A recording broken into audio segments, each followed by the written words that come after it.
Now back to this. Ministers have ordered government departments to scrap the controversial unconscious bias training after an official study said there's no evidence that it works. The Cabinet Office will today announce plans to end mandatory courses in tackling unconscious bias for civil service managers after 7 government departments spent £370,000 on workshops. The training works on the assumption that most people are biased against minorities without even realising it, and teaches them strategies to overcome I can't even read this nonsense. Honestly, I cannot. It is just such invented guff and absolute arrant nonsense. Race equality campaigners have said the government mustn't backtrap on anti-racism training. It's nothing to do with that, and have questioned what it's going to be replaced with. Well, as I said before, teaching people to just be decent and nice and kind and not racist half-wits. I think that's kind of a good place to start. Ben Bradley is the Conservative MP for Mansfield and refused to undergo unconscious bias training back in September. As a result, Ben is a terrible man. Ben, good afternoon to you. Thanks for that, Ian. I jest, of course. So listen, what's going on here? I mean, this was all...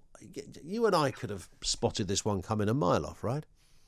And a lot of people have, right? There's been all sorts of books and studies and things that have come out that have shown that there's no evidence behind this. It's been ideologically driven rather than evidence driven. And I think is one example of how some of this stuff has managed to kind of infiltrate the system over decades, really, and ended up much, overused compared to the evidence that backs it up. But not only that, I mean, the reports have shown that it actually has a potentially negative consequence. Either you're suggesting this stuff is kind of implicit, it's inside us and therefore is not changeable, i.e. you're never going to have that kind of fairness or equality, or on the other hand, it's a bit of a let-off, isn't it? Our prejudices are internal. They're not things that we make conscious choices about, and maybe that's a bit of an excuse for racism. Yeah, it's an interesting point. I mean, I guess it seems to me, Ben, that companies and government departments, any institution or organisation, they're scared that the minute that the unconscious bias boys turn up and say, do you want one of these courses?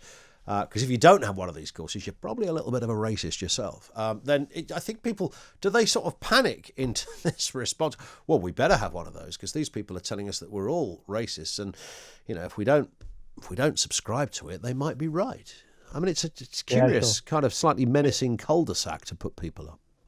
I think that's definitely true. There's definitely a case of feeling that societal pressure to tick the box, isn't there, in many ways? And again, the report from the Department of Equalities has come out today that says exactly that. These things are a waste of time if they are just a box ticking exercise to appear to be doing something. And sometimes I think, in 2020, many examples of times when appearing to be doing something seems to be more important than actually achieving an outcome. Yeah.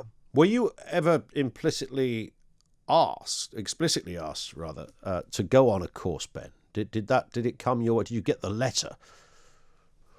Yeah, so there's been a variety. I mean, we had over the summer a kind of valuing everybody training, they called it, which was built around some of the kind of discussion about challenges of harassment and things in employment in the Commons, which we all did, and understandably in many ways. I think there's more logic to that than there is to this unconscious bias training. But that came up immediately afterwards. And as I say, built on this kind of Marxist ideology, this division in identity politics that's at the very core of it, really, that I just do not believe in. And having said that, I'm not going to do it. There was about 40 or 50 colleagues who joined in. We managed to get the House of Commons to back down and say it wasn't going to be compulsory anymore. We were going to be able to choose. And there's been a few of us really, badgering the department, the Equality Department, about this ever since, and really positive decision today. Good work, Ben. Thank you. Ben Bradley, Conservative MP for Mansfield. He was one of those behind having this thing overturned. It's curious. And the idea that you are implicitly a racist in your core, even if you don't know it. I mean, it is the kind of, again, to use that phrase that we try to avoid, I'm going to have to go there with the Orwellian reference. It has that to it, doesn't it? You are a bad machine, and therefore you need reprogramming. And the fact you don't even know you're a bad machine proves that you're a bad machine. What do you do with that? This is just East Californian 1970s, 80s mumbo jumbo that came out of some kind of politicized idea or think tank or groupthink, I think perhaps is maybe the way to sum it up. And it's been imported around the world, and people so keen to show their non-racist credentials have signed up to this nonsense. So, yeah, this is absolutely what we need. We need to go on one of these courses. But we haven't got any racists in our company. Oh, you think you haven't got any? Oh, no, there's tons of them in there. Which ones? Well, it doesn't matter. They don't even know they're racist.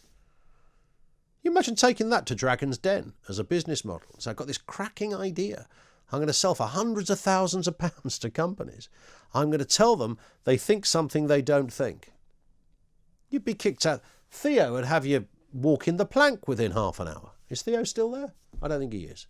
Peter Jones certainly is. He'd have none of that caper, would he? Jonesy would have none of that caper. And it's just as an extra. And I tend to think that the fans at Millwall, this is how I see their. I don't think the fans at Millwall were booing the idea of getting rid of racism, unless you're an absolute supercharged Charlie and some kind of buffoon. The idea that they were saying, no, we don't want to kick racism out of football. I think what they were rallying against was the kind of accusation that everybody is kind of part of the picture. And I know it's Liverpool, I know it's Millwall, and perhaps not the, given their history, people would say, well, it's not the best example to give, but it's the only one we really have, although there was suggestion there was some issues at other clubs that same weekend as well. But I noticed the kind of good and the great were very quick to say, well, you know, you're booing crowds, you're booing the players, and all they want to do is get rid of racism. I mean, what kind of nut job would in any way articulate or boil down that scenario into that, as if that was all it was?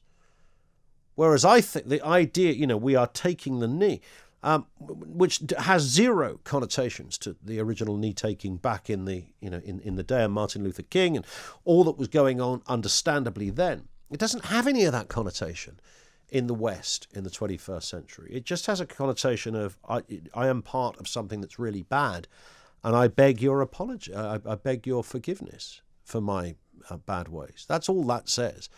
And I think this was that the footballers were like people saying, I'm not going on the unconscious bias course, because you're aiming something very specific at everybody.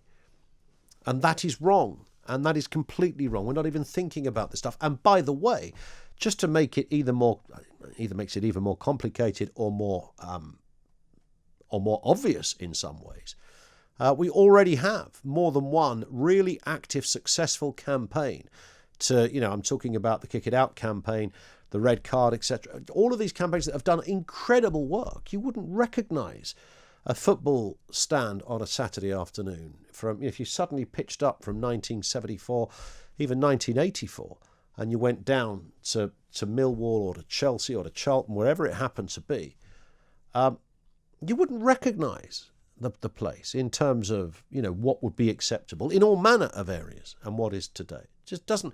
Of course, you're going to get pockets, but is that what it's about? Is that what the entirety of 22 men, 2 squads of top flight football players took the knee because of Mick and Sid, who were going to pitch up from wherever and start doing racist stuff? Really? It doesn't take much to begin to pull it apart and realise there's something a little more going on here, perhaps. There is an industry behind some of these things. And none of that should. I mean, I just don't know anybody who doesn't think we should care and be careful. But the idea that you've got to go on a course in order for that to happen and to achieve that, this one course, unproven by the complete private enterprise course, not exactly the rule of physics. You know, we look for truth, don't we? We look for truth. We like the science. We like the facts. We like the data. There is none on this. But those people that ordinarily would be calling for the facts and the data are curiously not so fussed on this stuff.